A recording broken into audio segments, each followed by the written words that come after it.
All right. Hi, everybody. We are just giving it a minute for everyone to join in. But again, my name is Amber. I am a PA with Columbia Orthopedics, specifically in spine. I have some great colleagues that are here today to help everyone know more about scoliosis. So, um, welcome, Dr. Vitale. I'm Uh, going to pass the baton to you. Hi, everyone. I'm Mike Vitale. I also want to extend a welcome to you. So much appreciate you joining us on this Monday evening. And I want to particularly shout out to Amber and Julie, our scoliosis mental health coordinator, for all the amazing work that they've done organizing this and getting this ready and put together. All of this will be recorded. It'll be on our website. Um, and I want to thank all my amazing colleagues, including John Tunney and Prachi, Ben Roy, for also being part of this. So with that, I hope you enjoy the conversation and I look forward to chatting a little bit. Right. So I'm going to lead us off. So let me share my screen. Julia, if you want to um, stop yours, and I will share mine. All right. So, as most of you know, what scoliosis is, but I do often hear parents say, I have a diagnosis of scoliosis. I don't know what type it is, and I don't have more information. So, this is just a little brief tutorial about the different types of scoliosis and a little bit more information for you. So, I have no disclosures. What we're going to be talking about tonight is the anatomy of the spine, what is scoliosis, etiologies, connection to growth, and how is scoliosis diagnosed, and then we'll lead that into the treatment. So just some background, the spine is made up of 7 cervical vertebra, 12 thoracic, 5 lumbar. So when you hear your provider talking about different areas of the spine, that's what it's comprised of. When viewed from behind, you have a healthy, straight appearing spine. And then from the side, you have, as you can see here, some normal kyphosis and normal lordosis. So scoliosis, as you can see on the left, the normal spine is less than 10 degrees. A mild scoliosis is 10 to 25 degrees. A moderate scoliosis is 25 to 45, and then a severe scoliosis is anything greater than 50.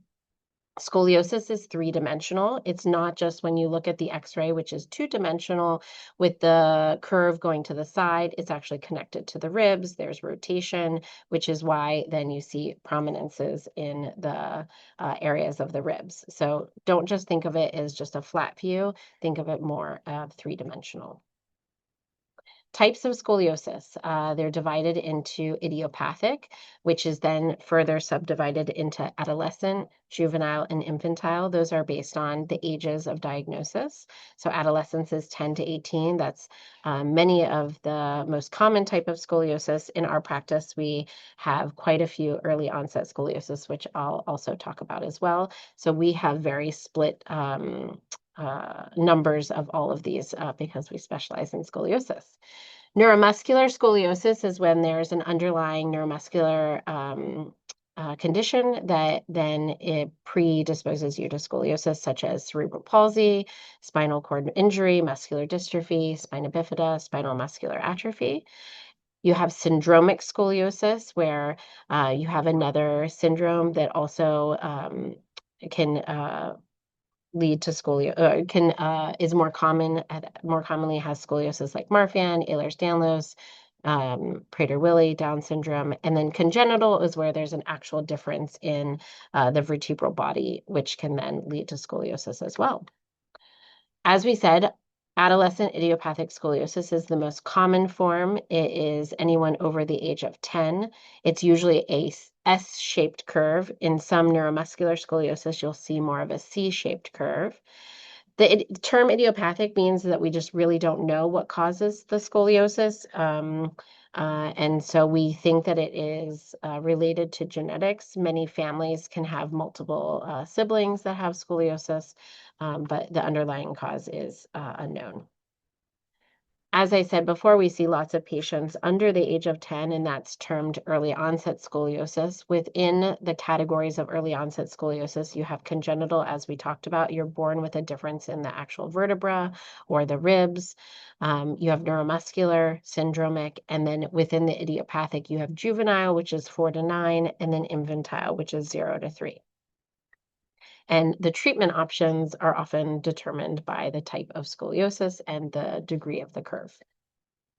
We actually developed here at Columbia a classification for early onset scoliosis, which helps us guide our treatment. Oftentimes, if the progression is, as you see in this last column, less than 10 degrees in a year, we often hold off or not always intervene. We wait until it starts progressing, or if on the other side of things, if it's progressing more than 20 degrees a year, then we're more aggressive with our treatments. Congenital scoliosis, there's different types. As you can see in this diagram in the bottom, there's failure of formation, failure of segmentation, and then a mixed type. And you can see the different types within those columns. They're born with these differences. When you have congenital scoliosis, we also screen for cardiac conditions as well as renal, kidney differences as well, because all of those are developing during the same time. And then we have neuromuscular scoliosis, as we talked about. It's in different categories, ones that are the nervous system, and then ones that are more muscular. Syndromic scoliosis, as we talked about, some of these common syndromes we see often in our practice that also have scoliosis. There is a connection to growth, which is why we are like to follow kids during their rapid growth spurts more closely, and then we can spread out the follow-ups when you're not going through your rapid growth spurt. And also, when you're done with growth, if your curve is under a certain size, then we don't worry about it progressing. So we really worry about it progressing during those times of rapid growth. How is scoliosis diagnosed? If you are in our practice, you probably recall maybe the pediatrician using one of these scoliometers to screen kids in the office for scoliosis. And then if it's positive, they'll send you on to the orthopedist to have further evaluation with an x-ray. Some other differences you can see: shoulder asymmetry, flank crease, which is the sides here, asymmetry there. They have your kids bend forward, and then again do the scoliosis test on the back. Differences in the curves are, as we talked about before, there's less than 10 degrees is not considered scoliosis, 10 to 25 is mild, 25 to 45 is moderate, and then greater than 45 is severe. If there's a mild curve, then we often just observe it. Maybe we do some scoliosis-specific physical therapy, vitamin D, and then as it becomes larger, we intervene with bracing and other treatment options. Thank you.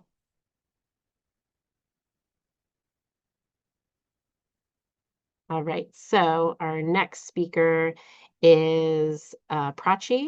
She is one of our renowned scoliosis physical therapists.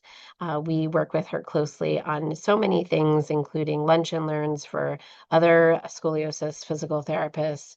We are running a CME, which Prachi takes a huge part of during Scoliosis Awareness Month, where we teach other providers scoliosis how to care for scoliosis non-operatively. So thank you, Prachi, for joining us today and sharing your knowledge about scoliosis-specific physical therapy. Thanks, Amber, and thanks, Julia, and everyone. I'm just so fortunate to be part of this amazing team. I'm going to share my slides. So I just wanted to talk a little, again, I'm Prachi Bakarania. I wanted to talk a little bit about what different is about scoliosis-specific PT. So Amber has already talked a lot about this, about when do we do PSSE or scoliosis physical therapy. Basically, we can do it with milder curves if a kid is still growing, moderate curves. That's likely when we really would like to intervene if there is a brace introduced. We can help a patient prepare for surgery, and we can also help them get back to their normal life after surgery. And then there is a lot of work that goes around just with adults because our children do grow up, and there's just a lot of options out there for our patients just to help them live the best life they can. So here you'll see two pictures of just some examples of exercises that we might be doing depending on the child's curve type. Each curve type tells us which area of the spine we need to get stronger and focus on. There are many different schools for scoliosis specific rehab, a lot of them coming from Europe. Here in the US, it really is like the Barcelona, and there is some actual German trough. And then there's also a lot of SEAs, which comes out of Italy. And here at Columbia, our therapists are practicing both, and we have integrated both into our practice. And in the pictures, you'll see lots of different variations of a lot of the different exercises that we do. The first thing first is this we do a lot with the whole family, the patient, the family. We really go through the curve type and we explain what that means. Oftentimes I use Lego blocks, stacking Lego blocks, just to help everyone understand what type of curve types. For example, this is considered a 3C, where the thoracic spine is the primary driver. And we talk a lot about how to work on just working on getting the posture as strong and as aligned as we can. We also do a really thorough physical exam, which sometimes can look like a conventional physical therapy exam. We like to look at core strength and how strong the limbs are, and oftentimes we find that patients on the concave side of their curve, those limbs are weaker, and we look at it, laying down. Sometimes we'll have them jump or hop. We take a look at how flexible they are, what their posture looks like, and then we also want to get a sense of what they feel their posture looks like, because that gives us lots of information. We like to sometimes take pictures and also just use a lot of visual cues. I also like showing x-rays if the child and family are okay with it. I think just the more information, the less scary it is, and just the more successful we've been. We also do a lot of measurements such as the scoliometer, where a patient bends forward and we look to see how much rotation there is. And then the bottom right pictures is something called an inclinometer, and that lets us measure that kyphosis and lordosis that Amber was talking about. So we like to just to see the spine in all three planes just to give us a best idea of the patient's posture. This is an example of the SEAS exercise, and this was really nicely shared with us with Alessandra, and this is something called active self-correction, where we teach a child how to hold correction. And this is nice because we can do a fun functional task, and although it looks like she's throwing a ball around, but here she's working really hard at holding her alignment. Oftentimes, if a child is still growing, the expectation will be, I don't want it taking up their whole day or life, but really we would like 15 minutes a day, 6 days a week, especially while they are growing. This really helps really work on posture. But then if we're also doing this active self-corrections, a lot of times we'll teach them how to sit in alignment, stand in alignment. For example, if your child is in ballet, we'll do a lot of the ballet poses in alignment, things like that, things that they can apply to their daily life. We also do a lot of work in the brace. We work on sitting in the brace, breathing in the brace, taking the brace off and on, standing in the brace, and just really making sure that the brace is working as best as it can. We can also address a lot of issues that maybe that were just coming up in between sessions, like my armpit's really red or my leg's starting to hurt, and this lets us right away talk to the rest of the team or John and just make sure we can get the issues addressed. Because as you know, this growth period is so small and minute, and we really would like to capture as much progress as we can during this time. So I'm currently involved in this really interesting project through SOSOR. SOSOR is a nonprofit scientific society. It's an international society that looks at the non-operative management of scoliosis.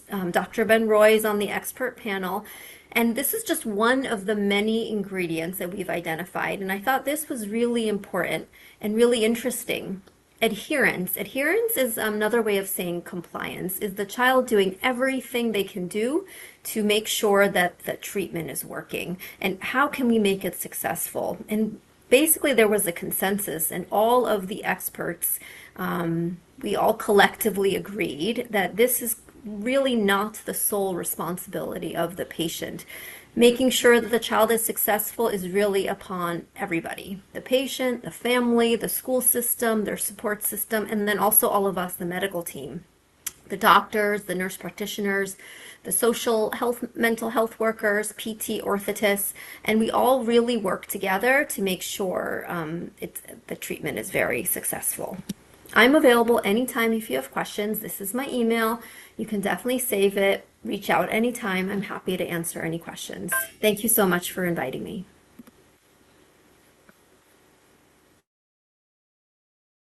I'm going to give it back to Amber. Thank you, Prachi, so much. We are so fortunate at Columbia to have such a collaborative practice where we're able to work together with orthotists and physical therapists and really provide holistic and mental health providers and provide holistic care for our patients. So we're really fortunate. Not every place has that, and so I feel very honored to be part of that team.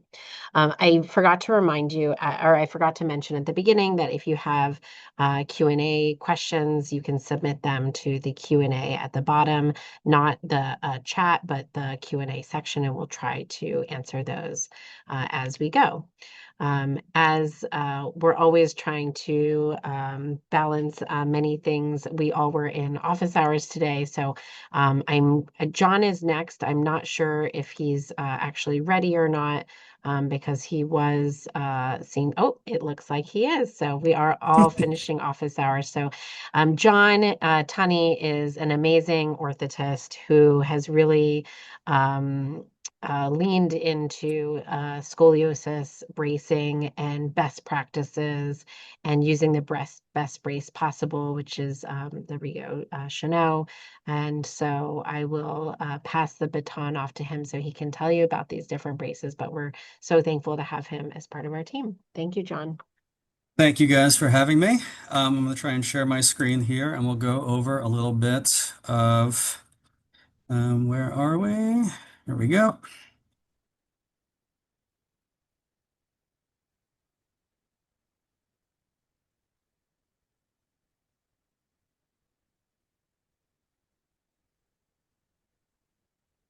All right, is everybody able to see me and see the slides? Not quite, Not John. quite. There you Now go. we You're can. good. Yep. Good. Okay. Yeah. We can see not the main screen, but the side screen.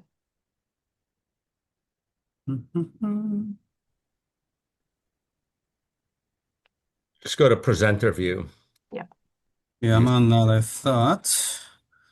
Are you seeing my slides flip back and forth here? Yes. View slideshow or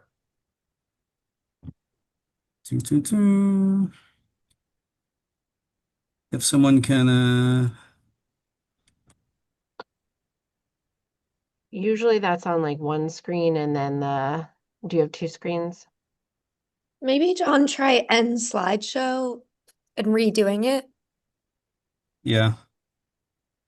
because I think it might just be like happened within the clicks of it all. just Yeah. say view slideshow from beginning.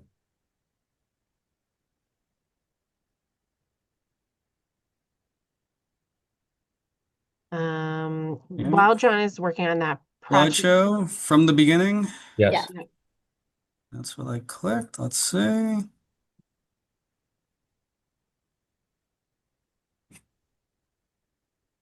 I still have the same screen here. It didn't go. It didn't. But we can see the slides, so maybe we just Sure. I guess if Yeah, you it don't says have it, if you it don't have says I'm in. notes, then it's not a big deal. It's just if you have like some notes in there that you want to No, keep. I don't have any notes. Hold Okay. on. I should be able to do this. Do you want to go to the next person while I get some help here? I don't know why this isn't Prachi, just a couple of questions that came up if you're still on. They would like to know about Schroth with younger kids, like 6-year-olds. Could you talk a little bit about early onset scoliosis and Schroth? Sure.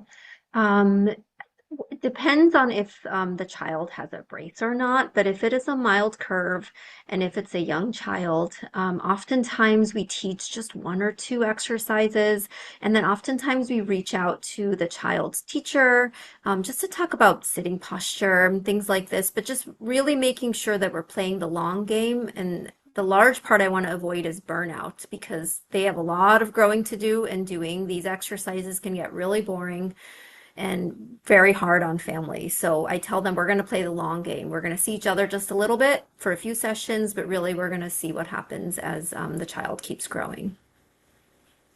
And they've done a big study in Italy looking at children and activity. And oftentimes I tell the families any activity is great.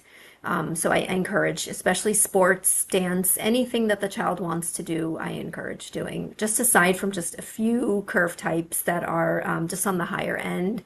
But otherwise, kids can do anything they wish to do. And what, John, are you still trying to share Yeah, your I should be okay. It just worked a second ago. Let me try that one more time here.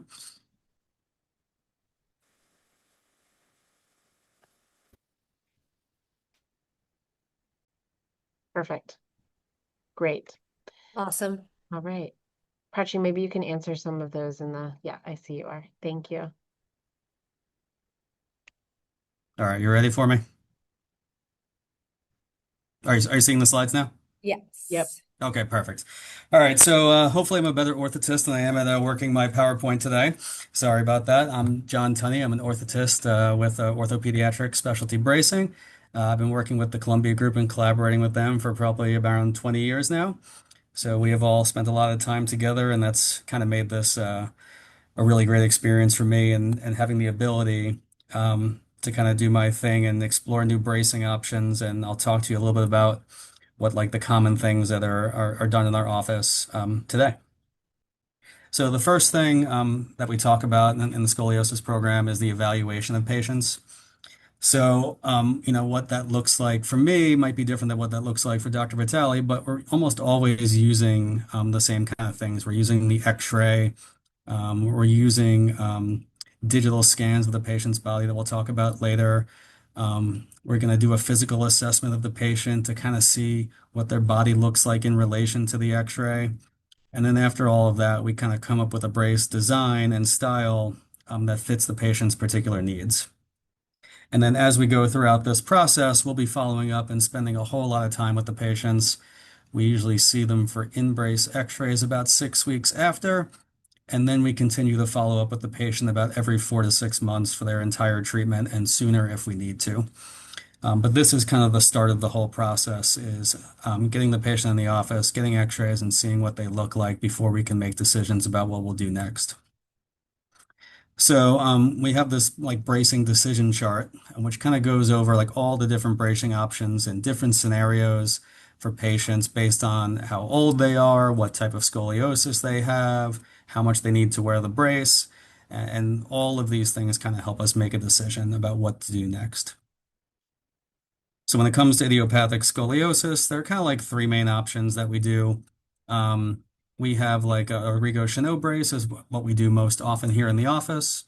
We have exclusive nighttime braces, which we do for really like smaller curves or single curves. Our kids we catch really early on in the process.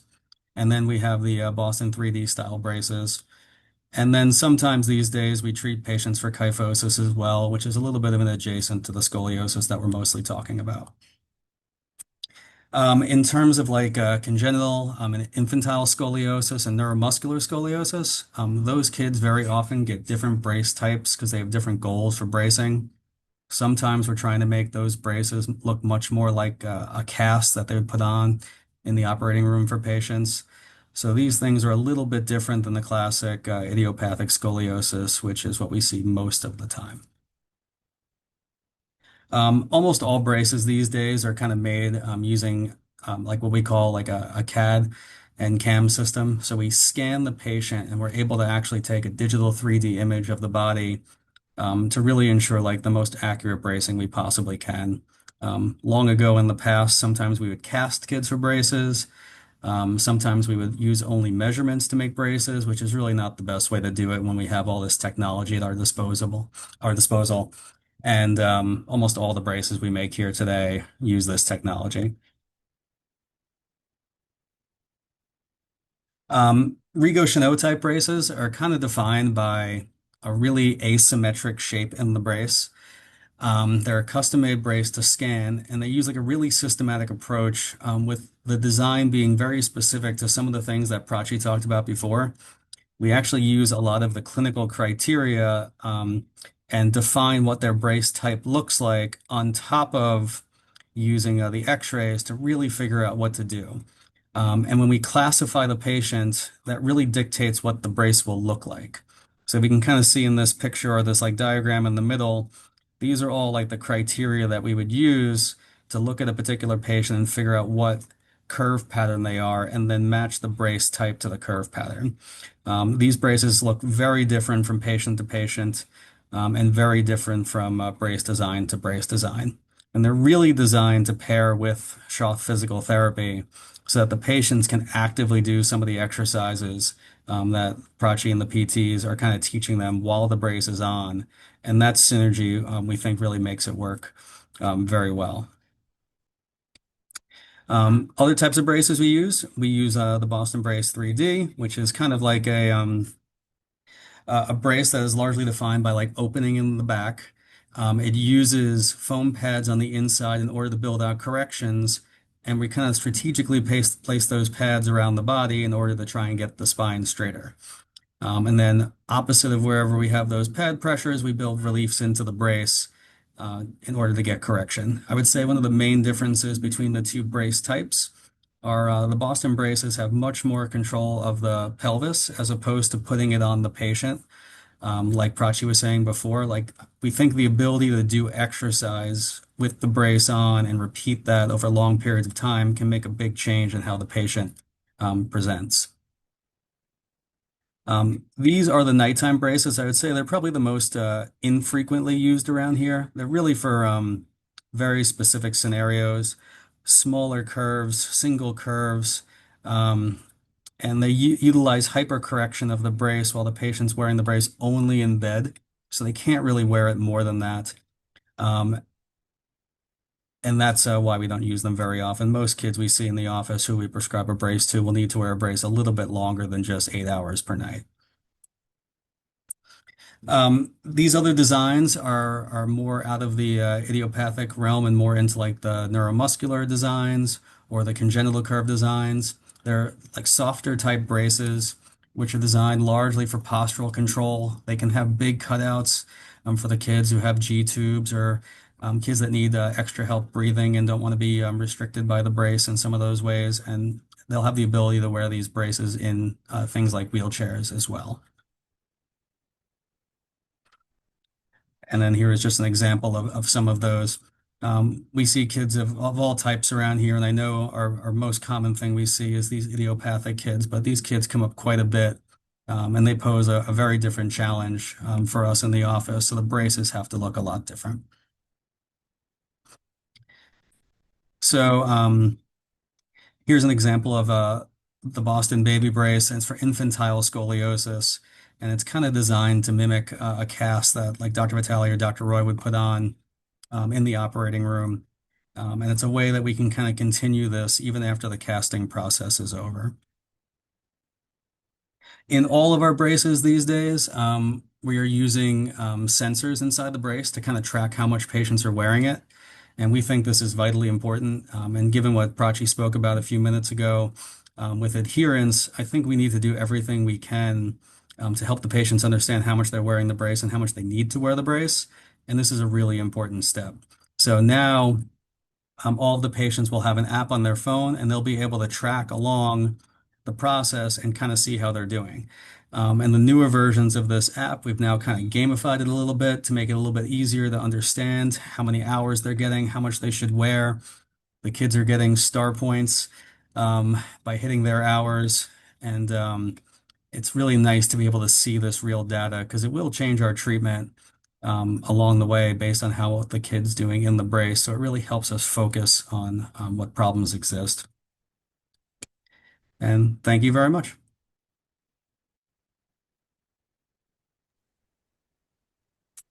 Thank you, John. We so appreciate that.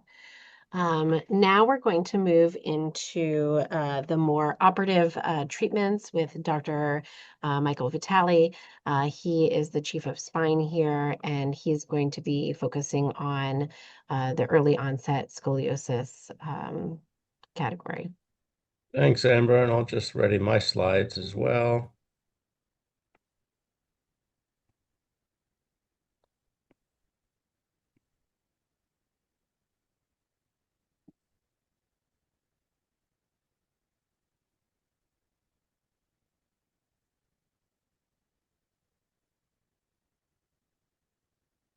Okay, it should be good, right?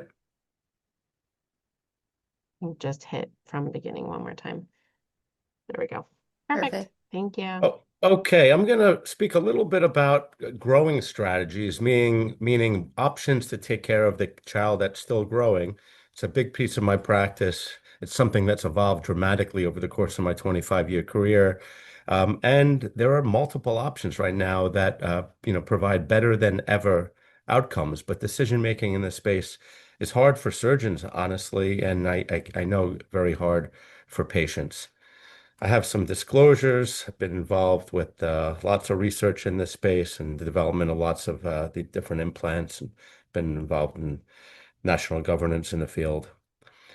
So here are our goals of treatment in the younger children.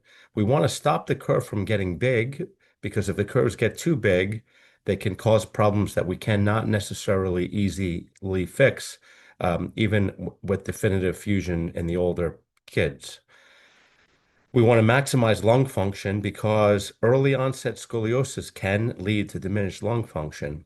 We want to optimize spinal height and do all of that while maintaining as much spine motion as possible and minimizing complications. Unfortunately, complications in this growth-friendly space are more frequent than they should be and more frequent than they are certainly in the fusions that we do for adolescent idiopathic scoliosis. We think about a few different options when we think about um, classifying non-fusion or growth-friendly techniques. There's distraction-based systems, things like uh, traditional growing rods and magic growing rods. There's something called the guided growth, which is Sheila, and then there's compression-based systems of the tether. And I'm going to show you a few examples of each of these in just a minute, and hopefully we'll have time to talk about it.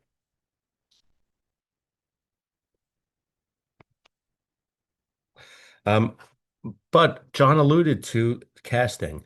Casting has totally changed the management of young children. This is infantile scoliosis. And we owe Dr. Mehta from London some gratitude for showing us that you can permanently make many of these curves smaller and keep them smaller. This is something that takes a fair amount of experience. These casts are not easy to put on, and there's a lot of judgment. Casts are changed every 8 or 12 weeks. We'll usually cast for a year to 18 months before we determine what to do, usually transition a kid into a brace. And this is a pretty good example showing how long I've been doing this, because here in this kid, I started casting them when they're 1 year of age.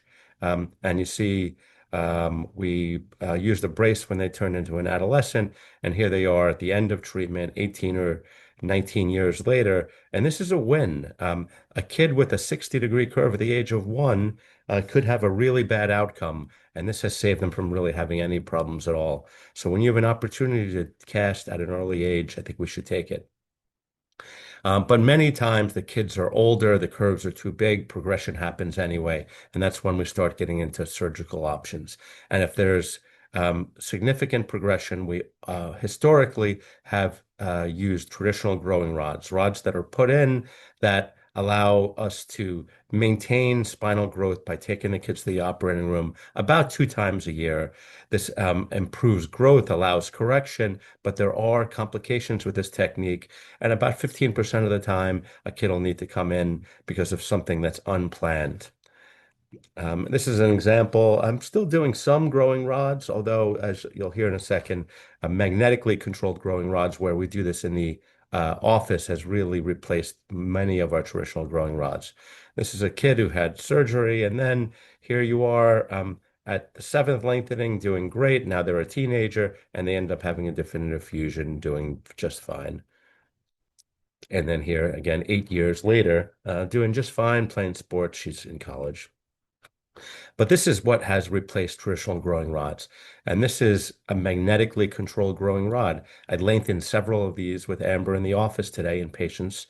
It takes just a minute, doesn't hurt. And by lengthening every 6 or 8 or 12 weeks, we can maintain spinal growth, maintain control over the curve. This is what it looks like, a kid who has rapidly progressive scoliosis, juvenile scoliosis, 55-degree curvature.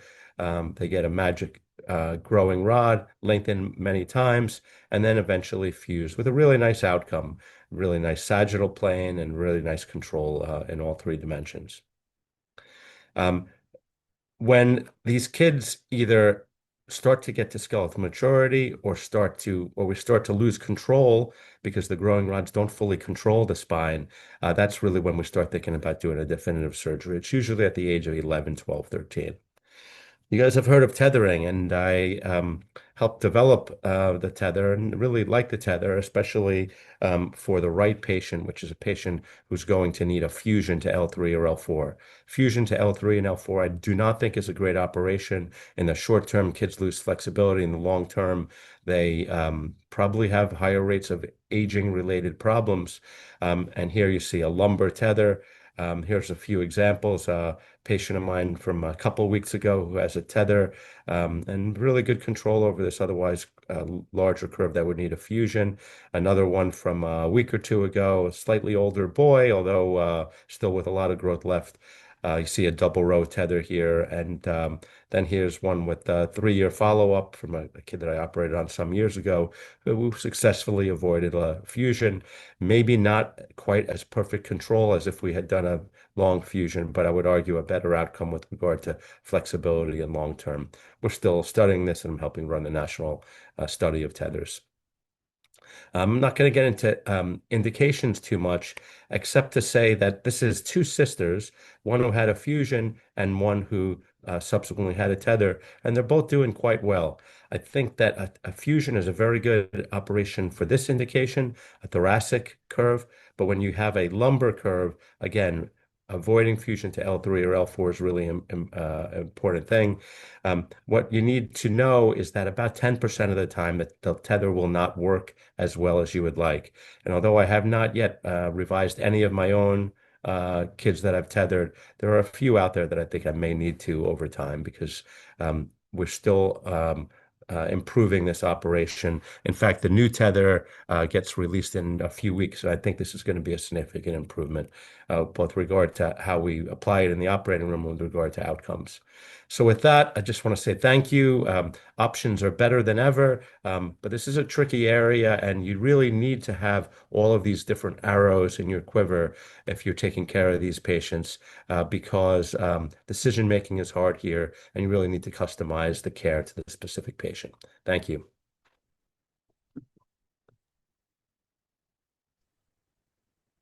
Thank you so much for that great overview and summary of how to care for early onset scoliosis. And now we're going to transition into, I guess in the pediatric world, our older patients, but they're not old patients. So I transfer the baton over to Dr. Ben Roy, who's one of our amazing spine surgeons, and he's going to talk about the fusion options for our older patients. Great. Thank you so much, Amber. Thank you, Michael, Julia. Before I start, just want to say that we have such an amazing team here. I'm so honored to really be a part of this. Most of us have been together, Michael, Amber, John, in particular for over 15 years doing this all together. And although I know I'm biased and it's a little bit tooting our own horn, but we are absolutely world leaders in this space of non-operative, operative. Prachi too has been with us forever. It's amazing. And we're so happy that you're here to let us talk to you a little bit about this. So I'm here to talk about the other type of surgery that we do, and it's certainly more common, which would be fusion surgery for scoliosis. Um, okay, I have no disclosures. Here's just by way of outline, a little bit of background. What exactly is the surgery? How do we prepare for it? What do we expect? And what's our timeline? I don't really need to spend any time here. I know Amber did a really excellent job talking about what exactly scoliosis is. So the real question is, when do we need to do surgery? And one way to think about it is, well, when the curve is too big. Well, what does that mean? I think the best way to kind of think about this is that you have a curve that's so big that it's going to get bigger, even if you're done growing. So when does that happen? Well, we generally talk about 50 degrees because our natural history studies have shown that, but sometimes we'll move that back a little bit. If you have a skeletally immature patient who's still growing with a progressive curve, failed conservative management. So sometimes at 40, certainly 45 degrees, we would consider surgery in that particular patient. I think the other reason, and sometimes these both happen at the same time, would be that the scoliosis is causing real problems. So what can that mean? That could mean pain. That can mean breathing issues. That can mean limiting function. Now, these things don't always happen. And many patients that have a large curve that's going to keep getting bigger don't have these problems yet when we indicate them for surgery, but sometimes they do. So these are, we kind of look at everything when we're making this decision. So what is the surgery? So the surgery that I'm going to talk about really is what's called a PSIF, or posterior spinal instrumentation and fusion. And that is the gold standard surgery. It is a mouthful, so I will go through it slowly. So posterior, which is the first term of this surgery, means that we're doing the surgery from the back. The incision is on your back. Spine means the spine, which is obviously what we're dealing with. Instrumentation, now what this means is we're using metal implants to help manipulate the spine and hold the spine in the position we want. And finally, fusion. So this is different from the instrumentation. Fusion means we're trying to get all of those bones that we're operating on to fuse into a single sheet of bone. So that's what we're doing. Now, what are our goals of surgery? Well, I love to think about this as a stability surgery. I just told you that the main reason we usually do this surgery is that you have a curve that's getting bigger and worse. So one way to think about this is your spine is sort of collapsing over time, and we want to stabilize that. So we really want to achieve a solid fusion, get those bones to heal so that the curve remains stable. And we want to prevent this from changing over time. So that's goal number one. Goal number two is balance, right? Everybody wants to be balanced. We want to have level shoulders. We want your pelvis to be level. We want to restore as much symmetry to your trunk and balance over your pelvis as possible. You're going to work best that way. You're going to have the least amount of pain that way. And that's what we're looking to do. Third is realignment. We want to make you straighter, right? So we want to correct the coronal plane. That means looking at you from the front, make it straight, and optimize the way your back looks from the side as well. Three-dimensional alignment. So that's what we're trying to do. But again, I numbered these intentionally, 1, 2, and 3, because number 1 is the single most important goal. And we never sacrifice, let's say realignment for stability. So if I can't get your back perfectly straight because there's a problem, I'm worried about complications or things like that, I'm more than happy to sacrifice how straight I get you to keep you balanced and stable. And these are things which we work on and talk about all the time as a group. So why fuse the spine? Now, this is a big question that lots of people have, and it's a very legitimate question. Dr. Vitale just spoke, really eloquently about some fusion-less options, which are an option for some patients, which don't include fusion. But the reason that we need to do fusion is that when we're using implants and we're realigning the spine in this way, if you don't fuse the spine, in other words, if all those different bones don't heal to each other, the metal will fail.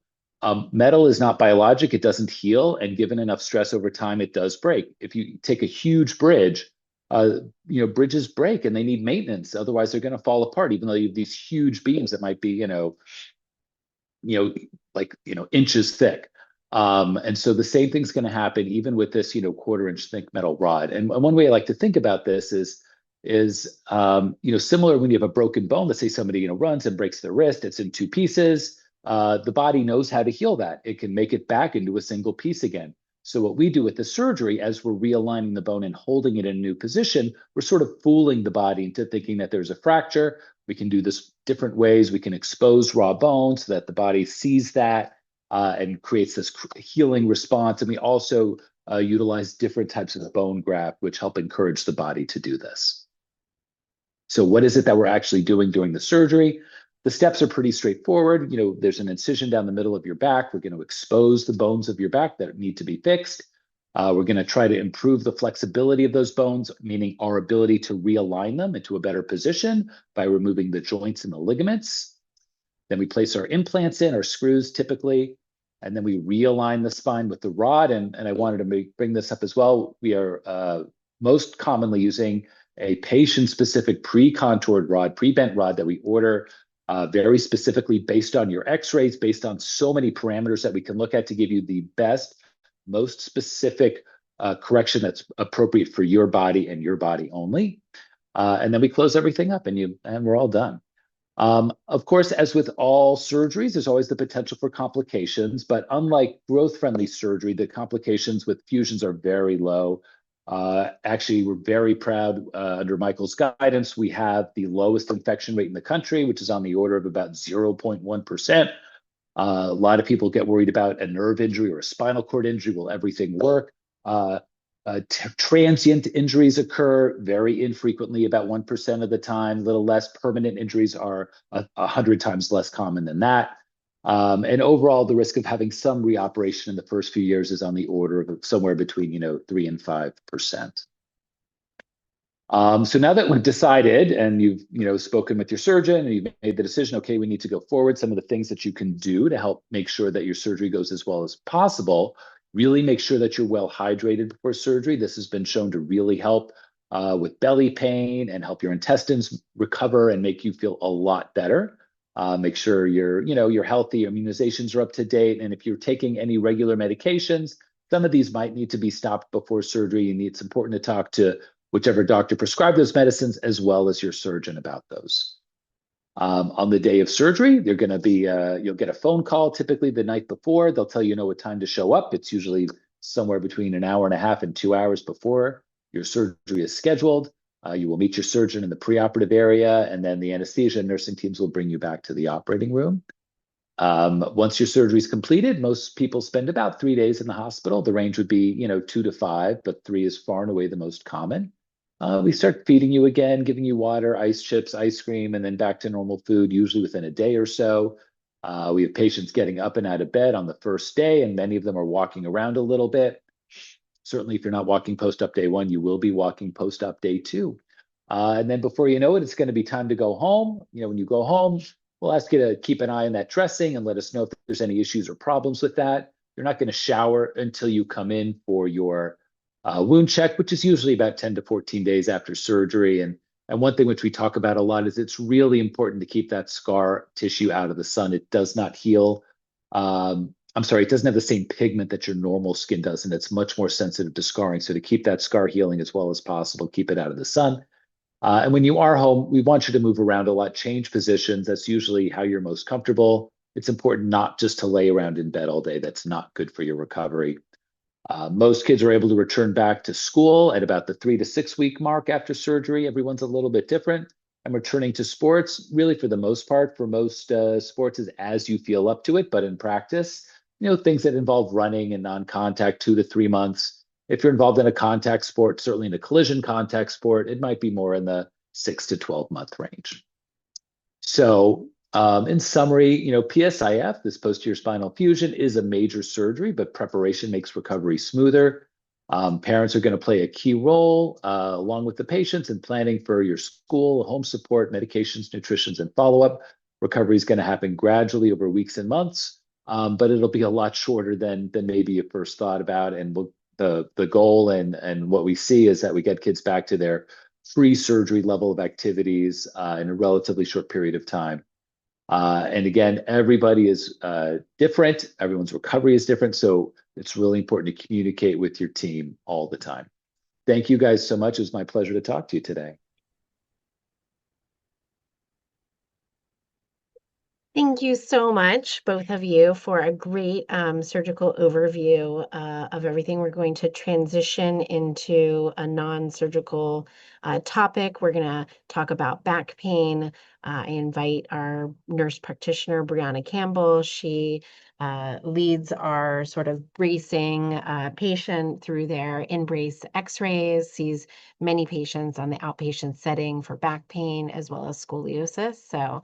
So glad you could join us today to talk a little bit about your tips and tricks for how to handle back pain with and without scoliosis. Great. Thanks so much, Amber. Hi, everyone. Can you see my screen okay? Yes. Fantastic. You can hear me clearly? Yep. Great, wonderful. Well, good evening, everyone. It's so great to be here. Thank you all for joining tonight.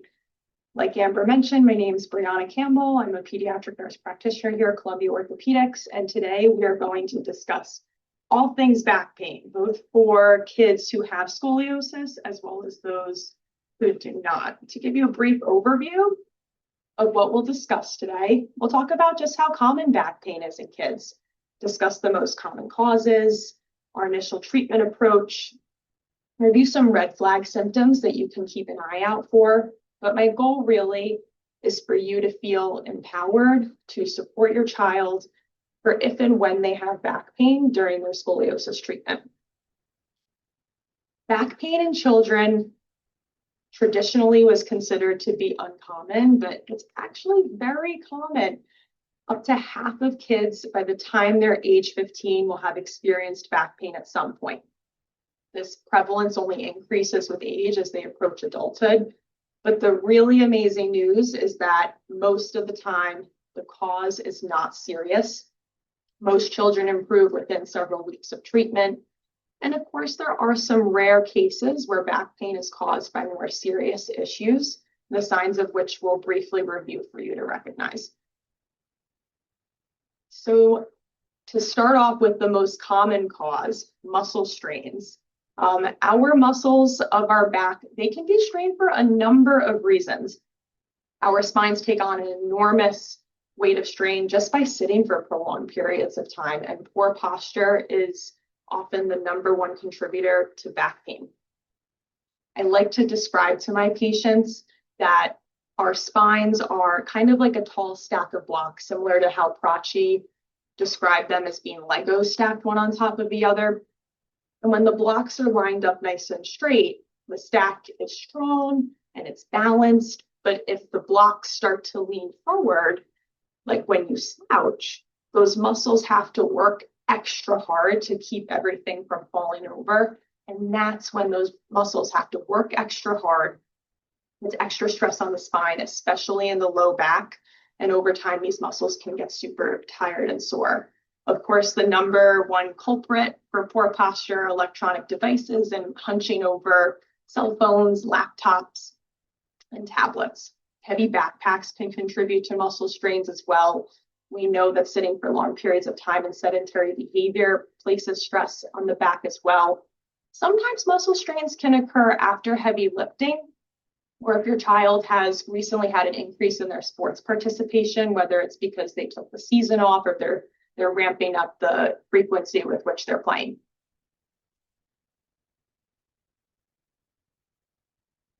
I love this demonstration from our New York Presbyterian Ox Spine website.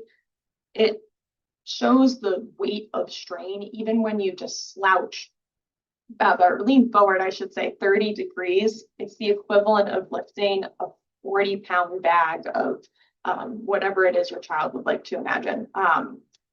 But it really demonstrates that there's a huge weight of strain when you slouch forward. Some other causes that we can encounter when evaluating your child for back pain are spondylolysis. This is a stress reaction in the low spine. It's most common in athletes who do a lot of bending backwards and twisting. The most common sports we encounter this are gymnastics, swimming and diving, soccer, as well as baseball. Spondylolisthesis can occur in tandem with spondylolysis. This is when one of the vertebrae or blocks of bone slips forward. Very rare in kids are disc problems, although they do occur. The discs, which are the cushions in between each of the vertebrae, can sometimes get pushed or squeezed. They can bulge or herniate, which can cause back pain. And of course, very, very rarely, it can be caused from infection, inflammatory disease, or tumor. But the great news is that in most cases, including spondylolysis and disc problems in children, they recover with non-operative care. They do not need surgery. So our treatment is not just about making the pain go away. It's about making your child's back stronger and more resilient so the pain doesn't keep coming back. And to do that, we focus on building a stronger back with core strengthening, troubleshooting some of the habits that may have contributed to the back pain, calming the symptoms with pain relief, and then, of course, supporting your child psychologically. By core strengthening, we mean exercises to strengthen your back, your abdomen, and your hips. I describe your core as a built-in back brace for my patients so they can picture it really supporting their spine. We sometimes see the hamstrings or the muscle along the back of the thigh being a bit tight in back pain. That's because the hamstrings can pull on the pelvis and the spine. So we'll often encourage children to work on their hamstring flexibility as well. Sometimes we'll prescribe physical therapy, so that way you can be taught specific exercises in a program to start at home, or we may discuss doing core strengthening exercises on your own at home. But either way, the most difficult, but also the most important part of core strengthening is really being consistent with the exercises at home. We find that you really start to see improvement in your symptoms when you do the exercises most days of the week for several weeks. Small changes to daily habits can make a really big impact. They all add up. I'll troubleshoot with patients what positioning is contributing, or I should say what they're doing in their day-to-day that's contributing to poor posture. We'll talk about where you study. I encourage everyone to study at a desk where things can be placed at eye level. We talk about slouching over our phones when we answer text messages. I encourage everyone to stay active.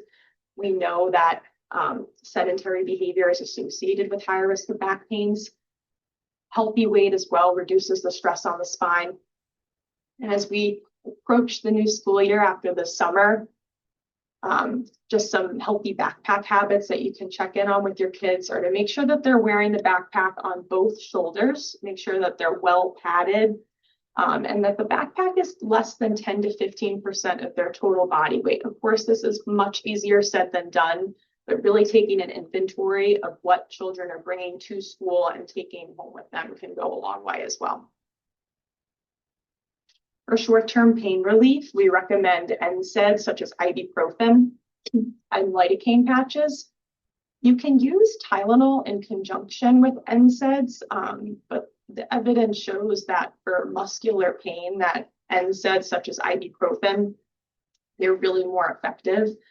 Heat application can be very helpful. Just be careful, electric heating pads, they can heat up very, very quickly, and they can cause a burn. Some common things that are used perhaps in the adult population that we get asked about a lot are the use of muscle relaxants. We don't use these in children. We do not use prescription painkillers as well. We don't often use steroids unless there's an inflammatory reason for the pain, but there's no evidence to suggest that steroids help with back pain. And we do not use back braces routinely for muscular back pain. They're sometimes used with in stress reactions or in very specific circumstances, but we find that back braces actually weaken the muscles of the spine when the goal of treatment is to work on strengthening and stability. I would be remiss if I didn't discuss the connection between back pain and mental health. The connection absolutely goes both ways. We know that children with back pain are more likely to experience mental health conditions, and children with emotional distress are more likely to develop back pain. The emotional stressors of everyday life can absolutely make pain worse. Please just keep an eye out for any warning signs. If your child has mood changes, if they're voluntarily withdrawing themselves from the things that they usually love, if they're having a hard time sleeping at night, please let us know so that way we can connect them to the appropriate resources. With regards to scoliosis, most people, whether you have scoliosis or not, will experience back pain at some point. Having scoliosis does not mean that you are going to have a lifetime of back pain. In fact, the studies show that the long-term difference between those with and without scoliosis have the same reported back pain and function. If you do have back pain with scoliosis, it can be due to some core and hip weakness, posture, and flexibility. These are all modifiable factors which can be addressed. And to address those, we'll oftentimes recommend scoliosis-specific physical therapy to work on these imbalances. And of course, if you have scoliosis and you have back pain, please let us know. Don't ignore the pain. We want to know so that way we can be able to help you. So when should you let us know that your child is having back pain? Please always let us know. We want to know so that way we can get to the root cause, figure out what's causing the back pain, work it up if we need to, but moreover, help you and your child start to feel better.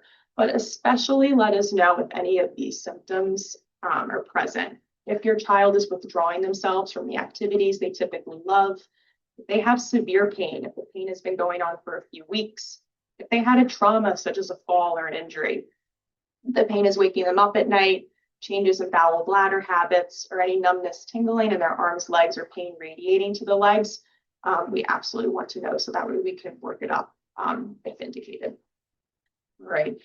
So in summary, back pain is very common, but most causes are not due to a dangerous underlying problem.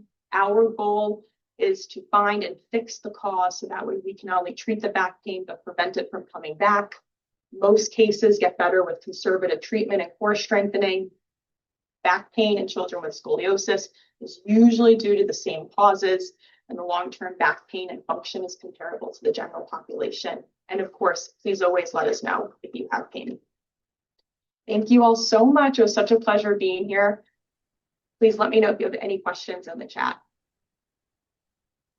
There is at least one, so I'll let you answer that. Fantastic. All right, so we're going to move into the next section of our webinar that focuses again holistically on our patients. We are very fortunate to have a mental health sort of area of our practice. Julia is coming up on her third year anniversary that she's been with us. She's our mental health coordinator and then transitioned into social work school, and she has been our intern for this past year. So unfortunately, we're going to be losing her this summer as she completes her degree.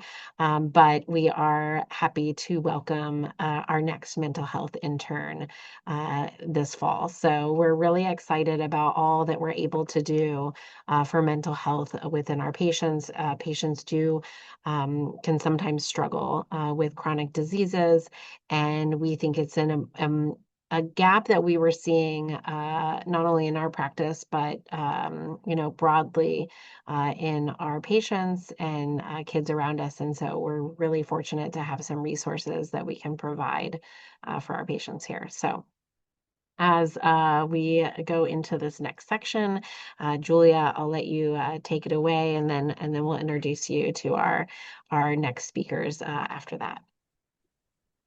Awesome. Thank you, Amber. And yes, I was going to address the bittersweet elephant of the room, which is that soon enough I will be transitioning out of this role, but we have someone amazing to still support kind of what we've built here. And it's just been an absolute pleasure to kind of build up this program with the support of Amber and Dr. Vitale and Dr. Roy. And as Brianna and Prachi mentioned, I mean, it's a complete group effort in terms of both our side of helping, yourselves and your children as our patients, but also as the care team to kind of make sure that they have that holistic experience and that they're treating the whole patient. So I'm going to talk a little bit about some resources and options because I think, um, as we said, like adherence and commitment to this like crazy thing to do when you're kind of in that like middle school phase, which is either wearing a brace or going in for consistent checkups or lengthenings or whatever it might be. I mean, that's bound to take a little bit of a toll on their mental. So we like to check in on that just a little bit. And so I'm going to give some ways that we can provide and also some things that you all can do within your families to help support.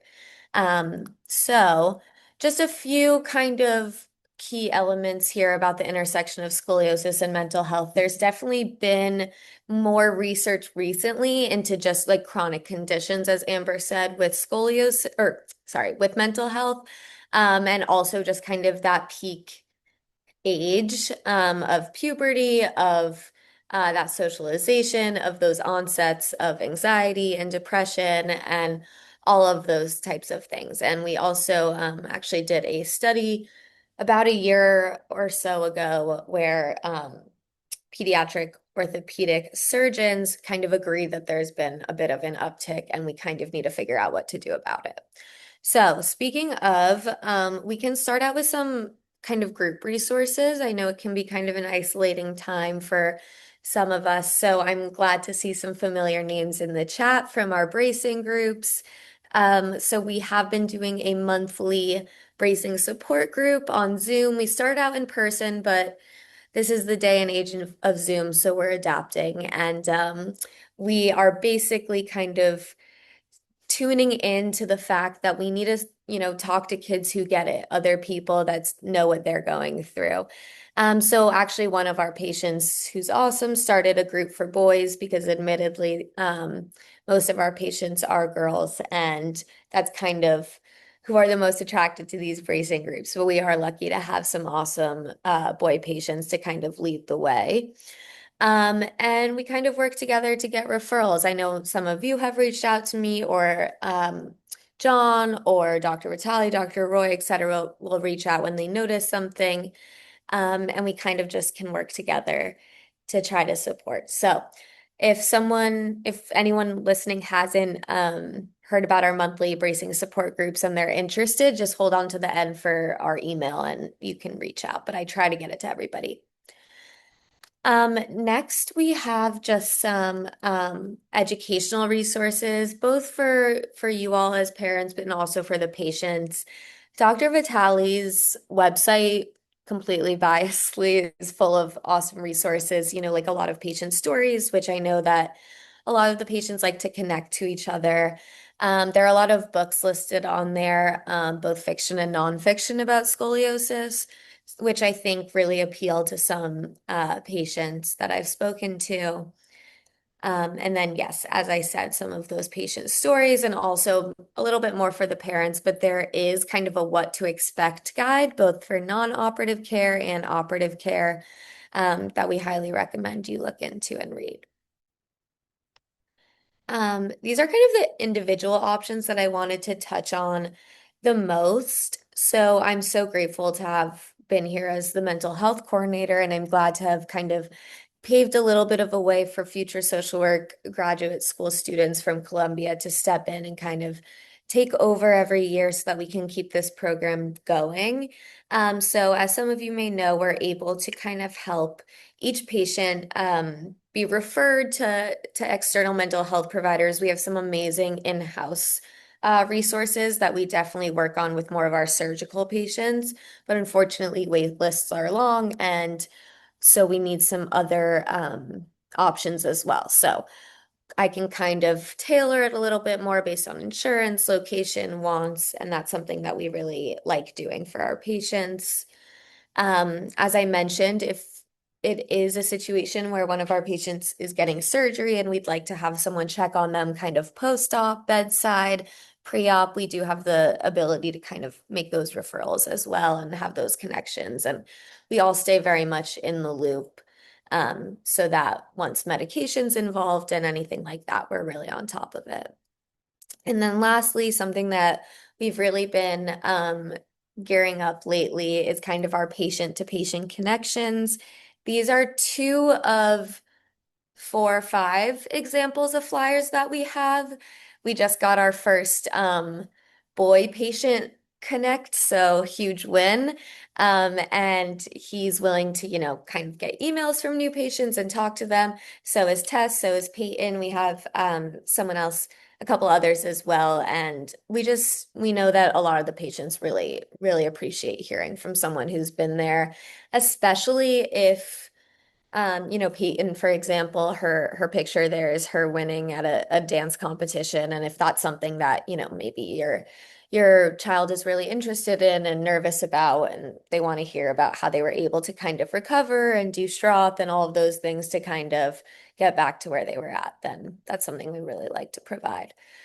All of that being said, I'm really happy to just chat and figure out what the best avenue is, whether that's our monthly groups, the connections, individual talk therapy, just talking it out.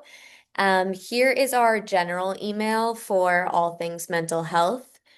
And yeah, thank you all so much. Thank you so much, Julia. I really appreciate it. And I think you're going to introduce the next speaker.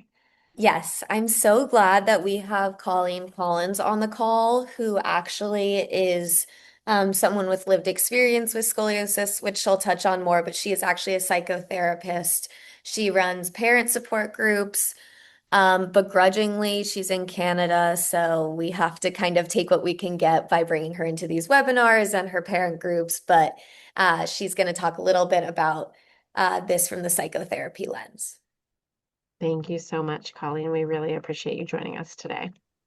Thank you. Thank you for inviting me. Thank you for the kind words and introduction. Super excited to share more. So let me share my screen with you.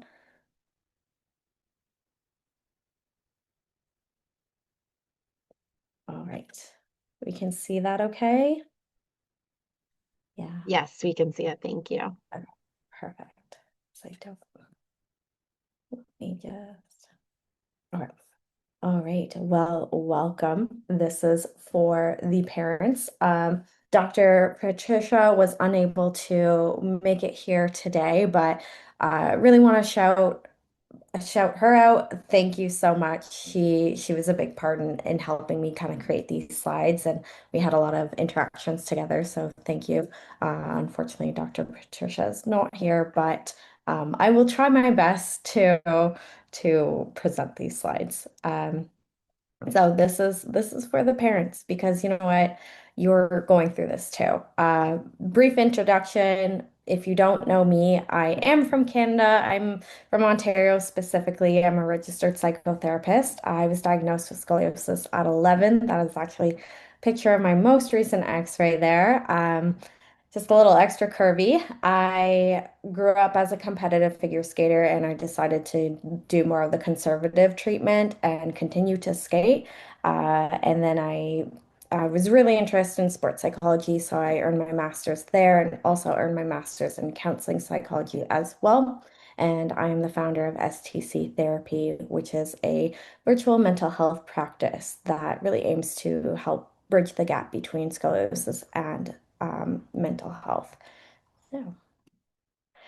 So today we'll quickly go through 10 minutes is a short time, so I will try my best, but parent self-care, looking for your own therapist, how to kind of listen to your child and communicate in a positive and realistic way. And then I will share some more tips and resources with you all. But as a parent, I know it's so hard sometimes to put yourself first because you're constantly putting your family first, your children first, but self-care isn't selfish.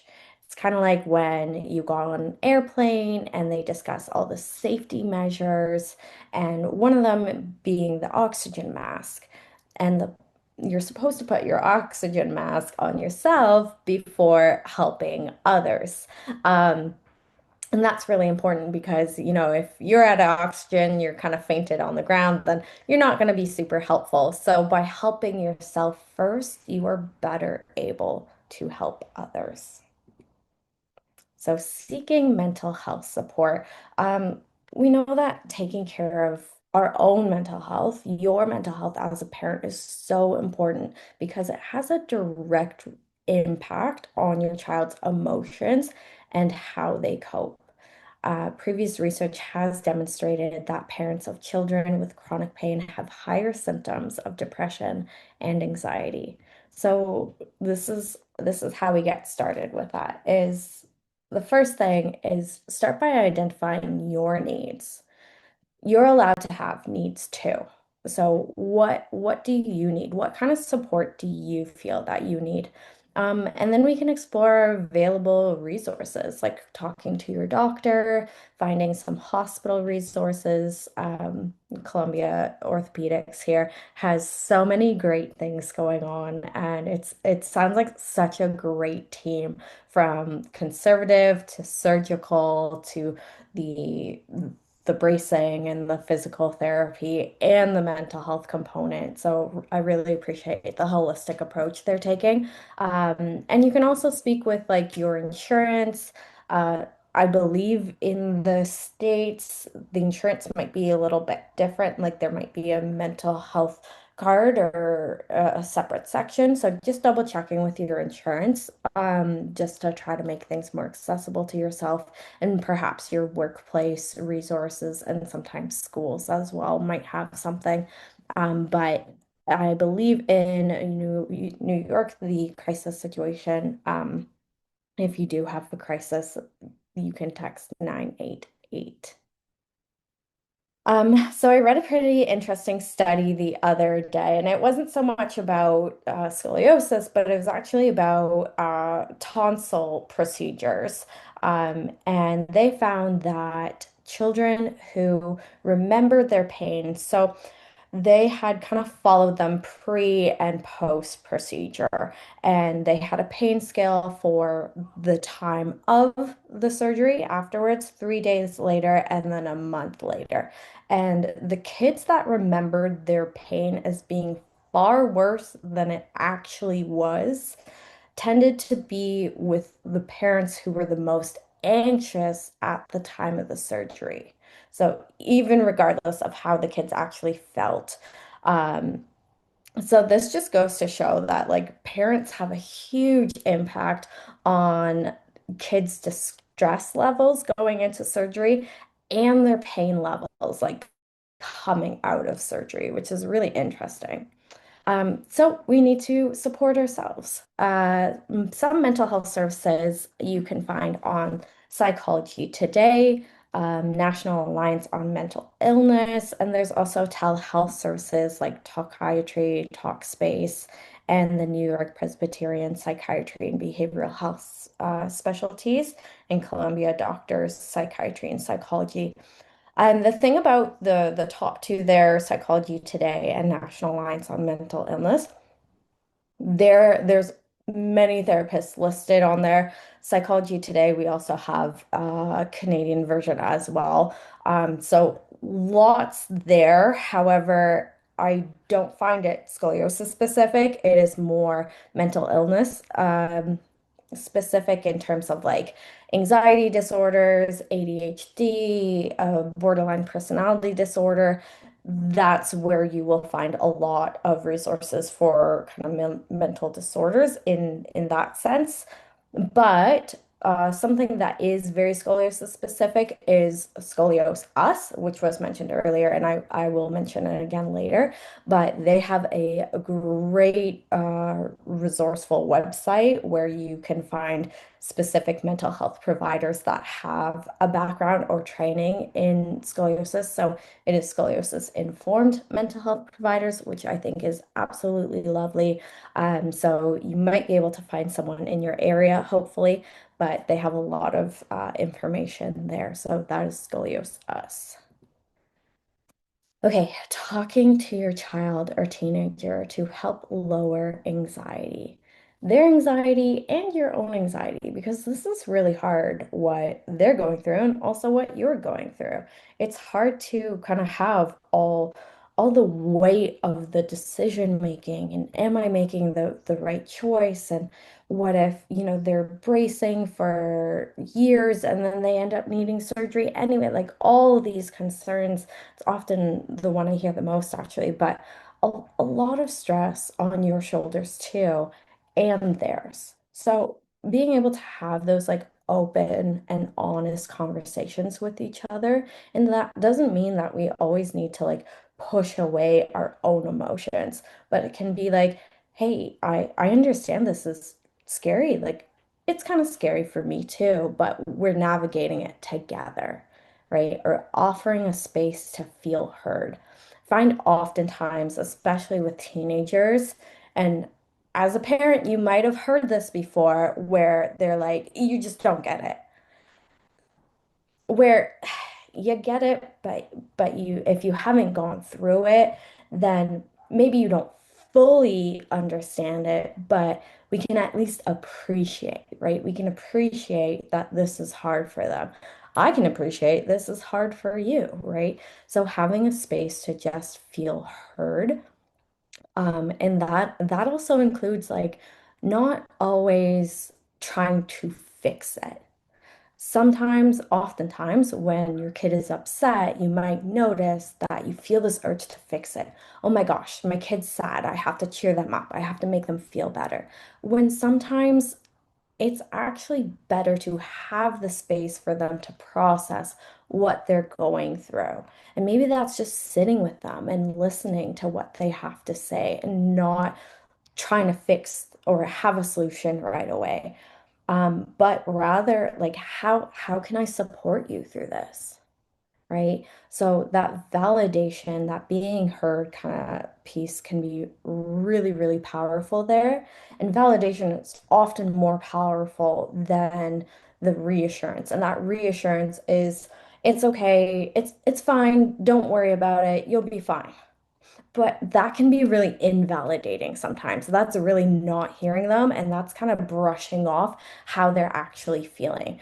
But rather, we can sit there and go, I know this is hard.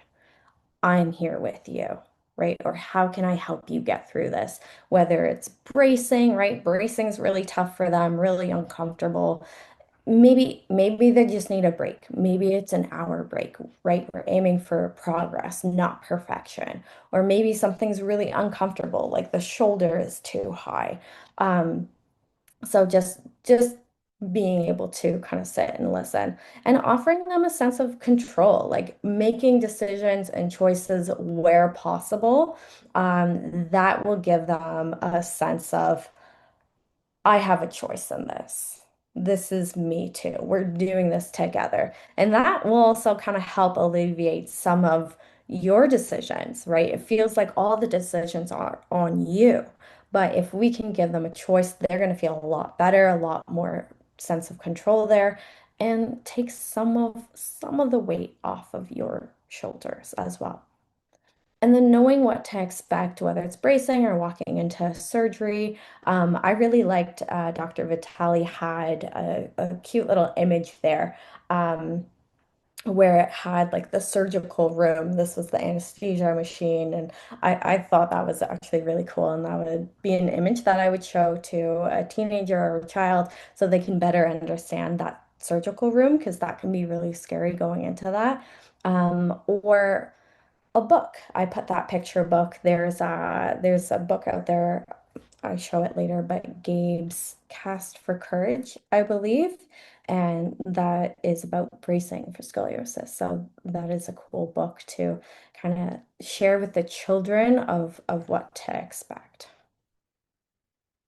So some tips, I kind of went over it a bit, but just listening, like I said, asking open-ended questions, and considering creative forms of communication. That might be like an emotion wheel, or sometimes patients have a hard time, or people have a hard time talking about or really identifying what emotions they might feel or where they're feeling it. So drawing can sometimes be really helpful, explaining and educating, whether that's a book or a video or a session like this where they can listen in, and asking your medical team for suggestions.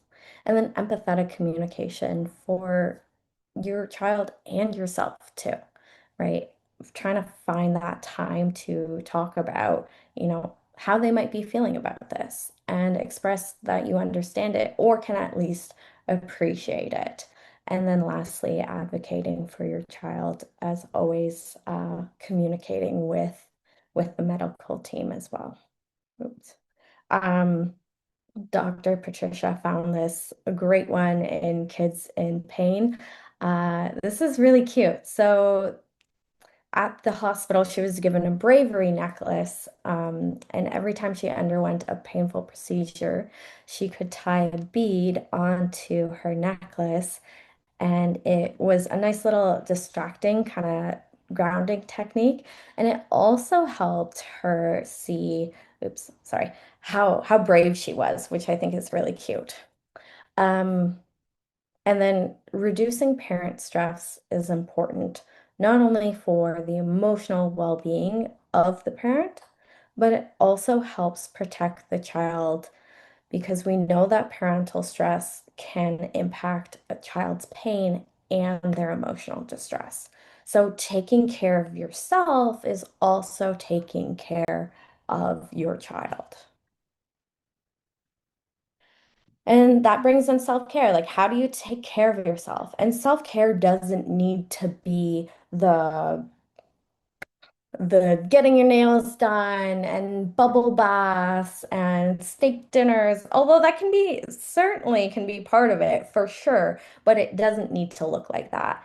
It can be your basic needs, right? And that's sleeping, maybe not sleeping well, but sleeping, eating, nutrition, getting movement in, right? You would do all that stuff for your kid. Make sure you're doing it for yourself too. Taking breaks, right? Breaks can be flexible boundaries. Breaks might be just taking a sip of water, right? You're feeling a little bit anxious or you're feeling a little bit angry, and we need that pause, that break. Might just be a sip of water or stepping outside for 10 minutes or taking 5 minutes longer in the shower for yourself, right? Just that time away, and that's okay to have. And then asking for help or delegating. I find this is really hard for parents sometimes, but you are allowed to do this. That's okay that you do that. And self-compassion. I could go on for hours about self-compassion. But it's not letting yourself off the hook. I think that's a big myth. And a lot of people think that, oh, if I'm nice to myself, then it won't be motivating. I won't get my butt in gear. It's actually quite the opposite. Self-compassion is a better motivator and driver as compared to self-criticism. So self-compassion might be giving yourself that break or asking if a friend was in the same situation, what would you tell them? And chances are you would be a lot nicer to the friend than you are to yourself. And that can be a really good example of what self-compassion is. And I believe that you're making the best decision with the information that you have right now. And the fact that you're being here, like, good for you. Thank you. Okay. I think you're doing a great job. So, next one is find support. I have a couple of resources here that were already mentioned, but I think they're absolutely fantastic. Scoliosis Us, like I mentioned, has the mental health providers that are scoliosis informed, as well as a podcast and blogs. Higgy Bears, super adorable. Gabe's Cast of Courage was that book I mentioned earlier, which can be a really good resource for younger children, or teens too. And then Tangled in the Curves, I have had the pleasure of meeting with Caroline Bell, and her kind of aim behind this book she has a spinal fusion, and it was to gather all the information that she didn't have going through this journey and throw it in one book from diagnosis to adulthood with scoliosis. There's also the Bionic Project, which is very kind of recent startup there, but she is a community mostly aimed towards adults with spinal fusion. And then, like I said, I have myself, and I do have support groups for parents, which is incredibly inspiring to witness. But I have another one starting up July 7th, and it is for 4 weeks. It's every Tuesday at 7 o'clock. If you're interested, I have the link there. If you have any questions, feel free to ask. But this is also very scoliosis specific and like a semi-structured kind of group discussion. So thank you. I really appreciate all your time, and yeah, I'm available for questions if you need. That was amazing. Thank you so much. It's always like great to just continue to learn in this space and expand our knowledge because I think it's all about, caring for our patients and providing the best care that we can. And so it was fantastic. Thank you so much. We really appreciate it. All right, so we are going to move into our final guest speaker for this evening. Her name is Jennifer Moniz. She is a founder of JLM Wellness and a stress education specialist who has spent more than a decade helping people better understand stress, build resilience, and care for their nervous systems through practical science-based tools. She's worked with hospitals, schools, community organizations, and families throughout the country. But tonight's topic is just really personal to her. So I'll let her sort of talk more about that. But we're just so excited to have her here today speaking on this topic. So thank you. Thank you so much.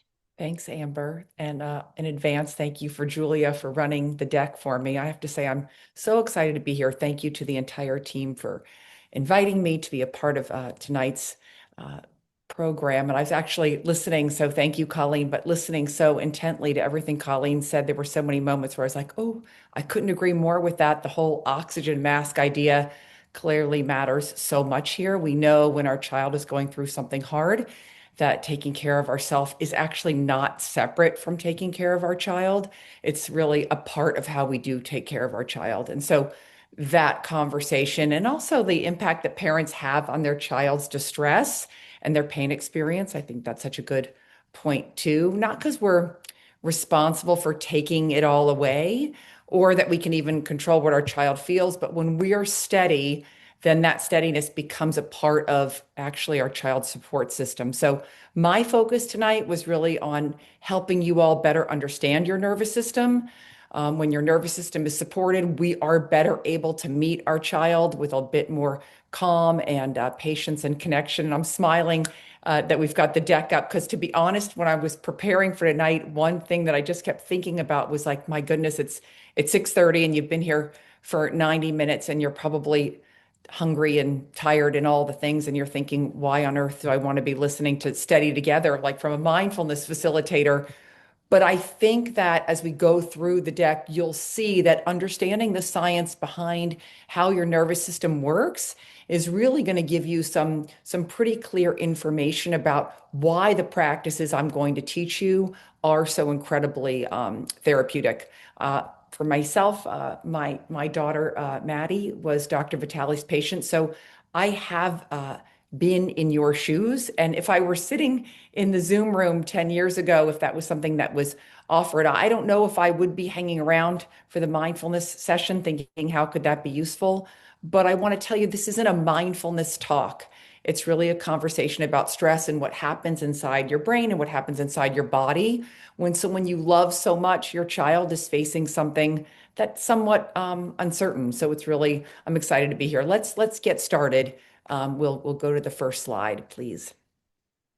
Right. So the conversation about a whole family journey, I feel like Colleen really touched on that.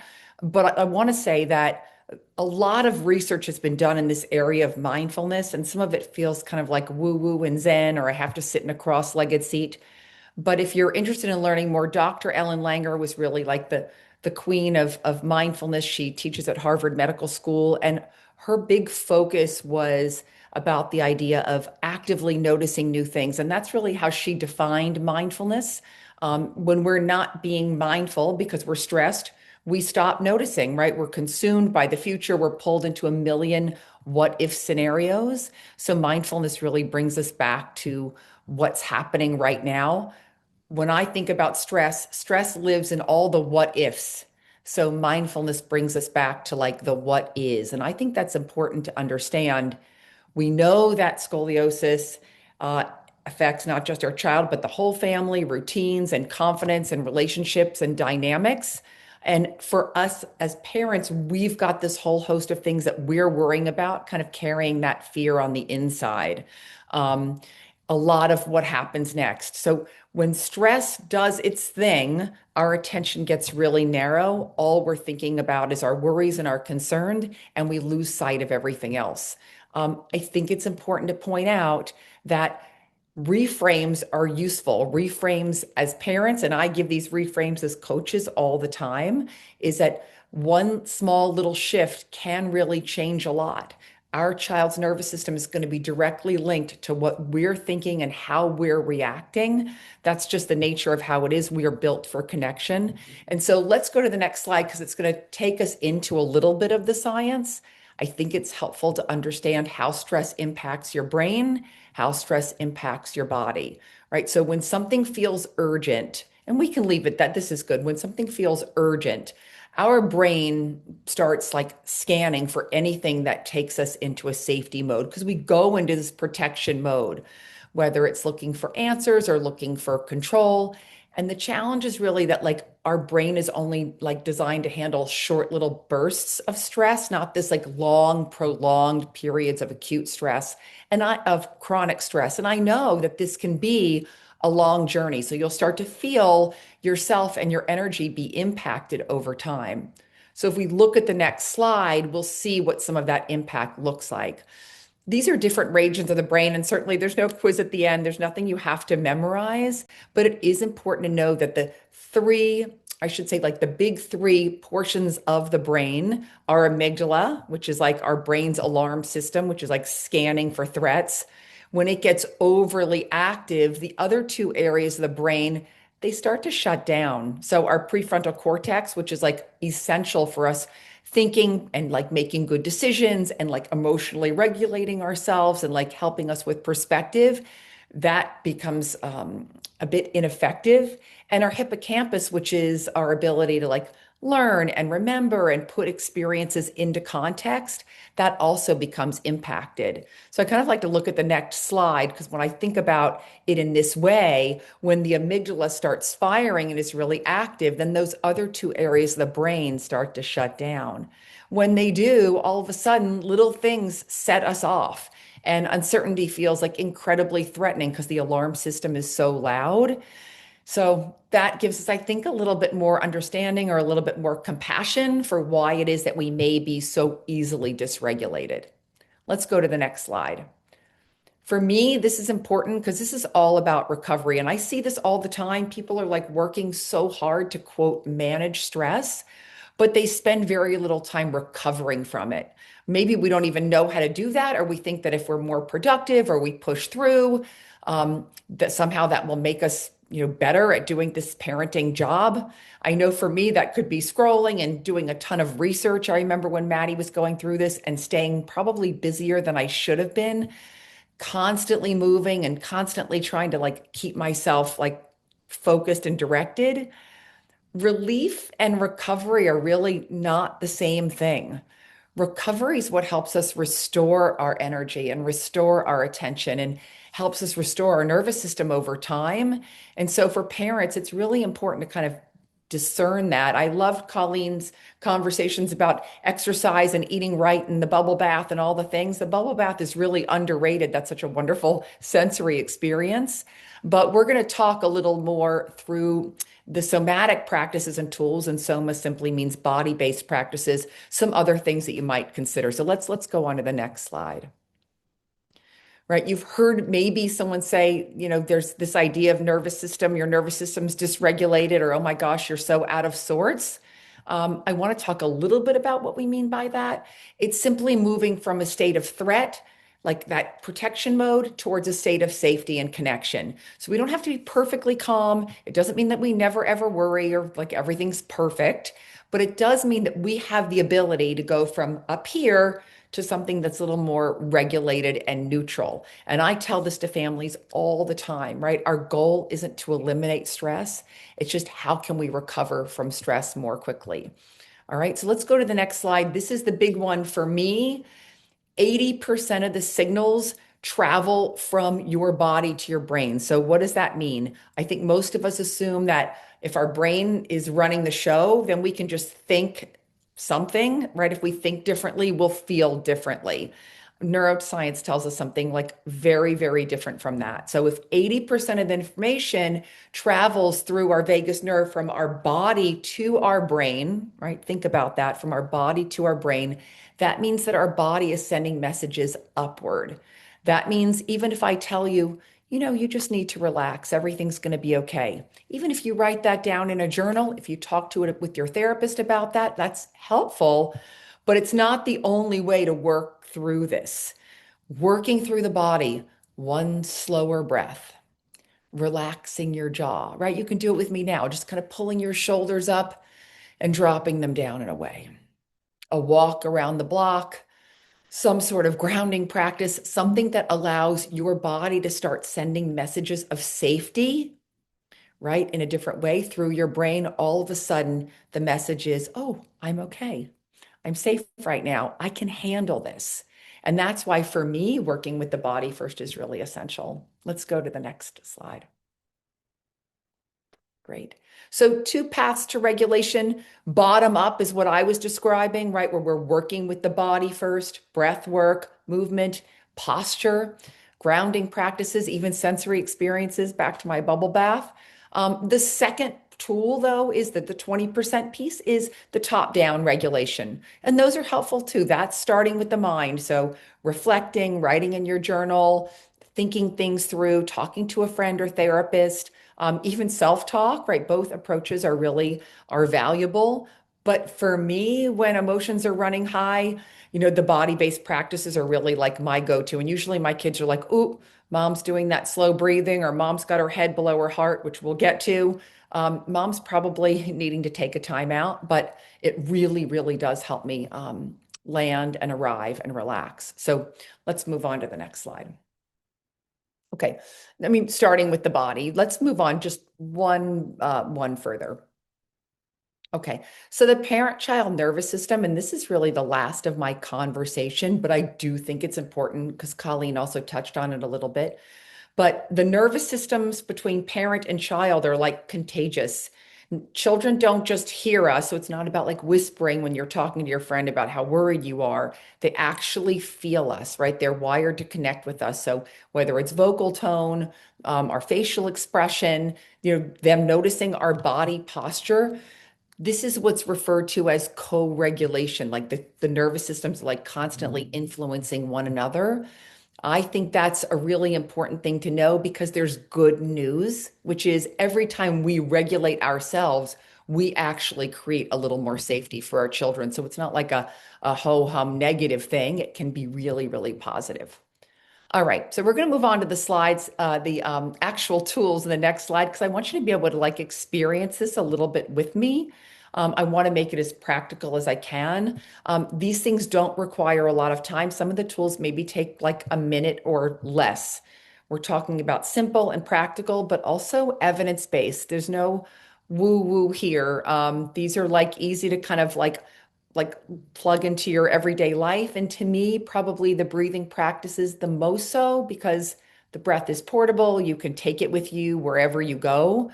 So I think that's a big one. We're going to go to the next slide and actually play with a little bit of what I refer to as the physiological sigh. It's probably my favorite tool because it is so kind of fast and I think you feel it immediately. And the good news is your camera's off. We're going to do this together. The focus is 2 inhales. So it's an in-breath, a pause, and then just a little more of an in-breath. So kind of think of like capping it off. And then this one long exhale. People ask all the time, am I breathing in my nose or my mouth? In this case, it's ideal to breathe in through your nose unless you're feeling very congested. When we breathe in through our mouth, the breath gets like a little bit dry and cool. And actually, the nostril hairs kind of create more of a filtering system so that the breath is cleaner. So that's how we're going to play with it. Don't worry about getting it perfectly, but we'll just see how it goes. The key is, and I promise it's okay because you're on mute, that exhale is going to be like a long sigh. So it needs to have a little volume to it, whether it's a ha or a hum. Peter Levine did a lot of work, if you're interested in studying that more, around why that sound actually increases vagal tone. So we'll play with it together. You can keep your eyes open or you can close them. I really like to close my eyes because it helps me kind of tune out visual distraction, but I'm going to let you make that decision for yourself. You can drop your chin to your chest if you like to do that or not, but you're going to take that nice, easy breath in. Just one easy exhale to start. And then here we go. We're going to breathe in 80% and then a little bit more. And then your nice long, and you'll do it like 5 times, breathing in and then breathe in a little more. And that big long, And I want you to continue on your own, really exaggerate that sigh sound, or if you like the like a humming sound.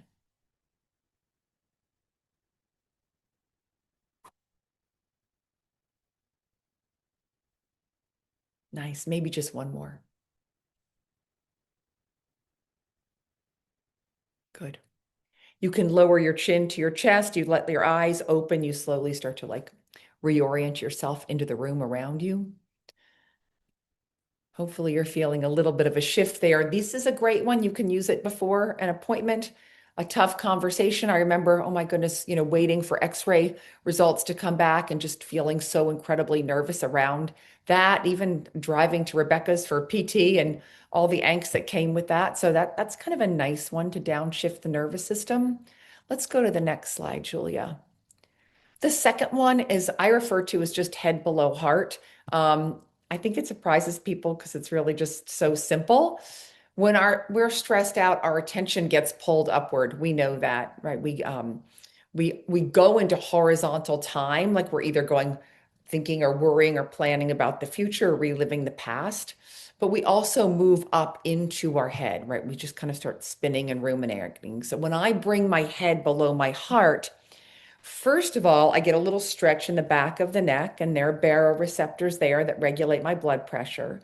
So just dropping my chin down and letting my head hang heavy, it's going to lower my blood pressure a little bit. It'll actually slow my heart rate down, which feels pretty good. You have a choice though. You don't want just the head to hang and the neck to get sore. So I like to stack my fists like one and then the other. And I kind of place that right on my desk, and I set my forehead on the fist. So I just let the head rest into the hands and I close my eyes. So if you're doing this sitting and folding forward, I'm just going to ask you to take some slow, easy breaths here. If you're really flexible and you want to just hang forward and let your kind of hands or arms dangle, fingers touch your toes, that's another option. But I'm going to invite you to breathe in for the count of 3 or 4, and then include what I call like a double up breath, where you breathe out for the count of 8 or 10, right? Let that breath count as long as it doubles the in breath. So if it's 3 or 4, then it's 6 or 8. A lot of us can breathe in for 4 or 5, so maybe that moves to 8 and 10. Again, just sending a message to your nervous system that you're safe. There's like this immediate sense of grounding, kind of takes us out of the racing mind and back into the body. Beautiful. Now, I'd love you to take your time. I just want you to roll up slowly or sit up slowly, not rushing, as you kind of re-enter the room and open your eyes. Great. And from here, we can move to the next slide. We'll have a little conversation about top-down practices. And I think the reframe is really a nice one, especially once we've settled the body, then we can work with the mind a little bit, right? Maybe it's just asking yourself, I love this conversation about like what else is true, because when stress happens, our focus gets really narrow. And so our story that's the loudest is usually like the scariest, most catastrophic story. So we have to like invite our focus to more things than just the narrative in our head. Let's look at the next slide and we'll talk about how we can do that. One thing that I really love to do, and we can advance the slide. Perfect. Is this family glimmer dump. It's actually one of my favorite practices for families. And it's really a conversation about what went right today, right? Not about what was perfect or, not all the things that went extremely smoothly, but just a couple of things that did go well to reframe or redirect the thoughts, which we know get very sticky. We have these like ruminatory loops of thoughts that are negative. That's kind of like where our negativity bias draws us into that. So we really have to be cognizant to reframe. Maybe an appointment with Dr. Vitale or Dr. Roy went better than we expected. Or maybe someone laughed, or maybe you had a good moment with your siblings, or something happened at school that was really fun, right? Remember Dr. Langer's definition, we're actively noticing new things. That's, to me, mindfulness in action. And so we are just redirecting when that loop gets a little bit sticky in a negative way. It's a really fun thing to do with the family. Okay, one last slide. This one I like, the name Normalize Next. It's probably one of the simpler ones that I share. When we're overwhelmed, at least my brain, I know, likes to solve everything at once, right? And so when I simply use a framework of like, notice it, normalize it, next step, right? What am I feeling now? Okay, I'm feeling a little anxious. I'm feeling overwhelmed, whatever it is, naming that like the actual emotion can calm your nervous system down. It actually gives the brain like a little bit of clarity around it. Normalizing it, like, oh, of course I'm feeling this way. I'm a parent. I love my daughter. This is so hard, blah, blah, blah. But lastly is the next, right? Like, what's the next step? What's one supportive thing I can do for myself right now? Or what's one positive thing where I can feel like I'm taking charge or I've got some agency over the situation? Because the nervous system is going to respond to that a lot better than overwhelm and uncertainty. So I think it's a good one. Okay, this is probably my last slide. So let's find our way through what's true now. Some people like this one. Some people find it like a little bit hokey, but again, back with Dr. Langer, coming back to what's true right now. So it's like looking at some of the statements that you make to yourself and possibly rewording them, right? It can be really useful, especially for your child this too. All the negatives, I can't handle this, to something more like, oh, it's tough, but I am handling it. Or this is never going to get better, and reframing it to like, oh, I'm going to take this one step at a time. When you use this language for yourself, your child will feel the shift in your tone around all of these reframes. Again, do I think these are easy to do? They're not. Do I think it's easy to do when you're dysregulated? Absolutely not. But if you do some of the body-based practices first, I think you can then visit these things and find yourself feeling a little more successful. All right, last slide. Right, just a little close. I want to leave you with this last thought, because you don't have all the answers, and you don't need to, and your child doesn't need you to have them. So this is not about the kids in schools where I work. Used to call me Zen Jen, and I was like, oh, no, no, no, this is not about, you don't have to be Zen Jen. By the way, I'm not Zen Jen. What you need to know is that you have the ability to regulate through these recovery practices. And the more you do them, like little bits, like a minute a day, 30 seconds, the more, number one, it's going to become innate, like, oh, this is what I do. This is my go-to practice. The more quickly you're going to find yourself regulating, because the nervous system knows, oh, right. Oh, this is what I do. And when I do these things, all of a sudden I start to feel better.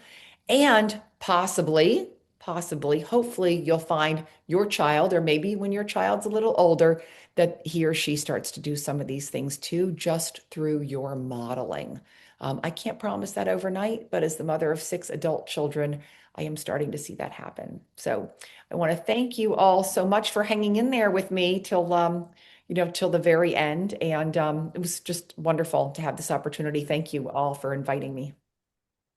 We are so glad and happy that you could join us tonight and just impart such great thoughts and tips for parents out there. I think that, again, this is a family diagnosis and journey, and it's just really helpful to hopefully the parents gained some knowledge, as did I.